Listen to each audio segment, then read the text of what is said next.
সাহিত্যিক শিক্ষাবিদকে ধৰি বিভিন্ন ধৰণৰ লেখক ওলাইছে বা আমি ইতিমধ্যে আমাৰ এই গ্ৰন্থৰ বয়োজ্যেষ্ঠ গায়নটোৱে কেনেধৰণকে জানিছোঁ তাৰপিছতে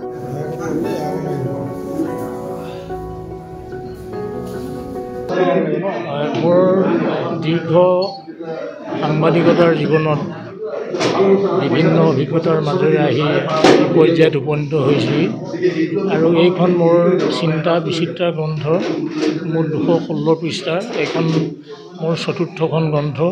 এই গ্ৰন্থখনৰ মাজেদি সমাজৰ বিভিন্ন দিশ আৰু বিষয় মই বিশ্লেষণ কৰিবলৈ চেষ্টা কৰিছোঁ আৰু ইতিপূৰ্বে মোৰ 3খন গ্ৰন্থ পঢ়ুৱৈ সমাজে খুব সাদৰেৰে আদৰি লৈছে। তাৰ কাৰণে মই ধন্যবাদ জ্ঞাপন কৰিছোঁ আৰু মই আশা ৰাখিম যে মোৰ এই চতুৰ্থখন গ্ৰন্থ নিশ্চয় ৰাইজে আদৰি ল'ব আৰু ৰাইজে আদৰি ল'লে মোৰ শ্ৰম সাৰ্থক হ'ব।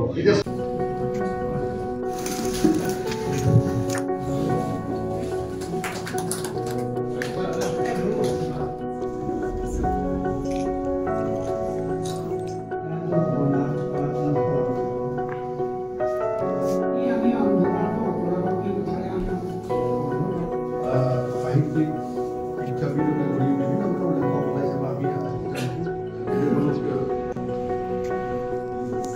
বয়োজ্যেষ্ঠ গায়নটোৱে কেনেধৰণকে জানিছোঁ তাৰপিছতে মোৰ দীৰ্ঘ সাংবাদিকতাৰ জীৱনত বিভিন্ন অভিজ্ঞতাৰ মাজেৰে আহি পৰ্যায়ত উপনীত হৈছোঁ আৰু এইখন মোৰ চিন্তা বিচিত্ৰা গ্ৰন্থ মোৰ 216 পৃষ্ঠাৰ এইখন মোৰ চতুৰ্থখন গ্ৰন্থ।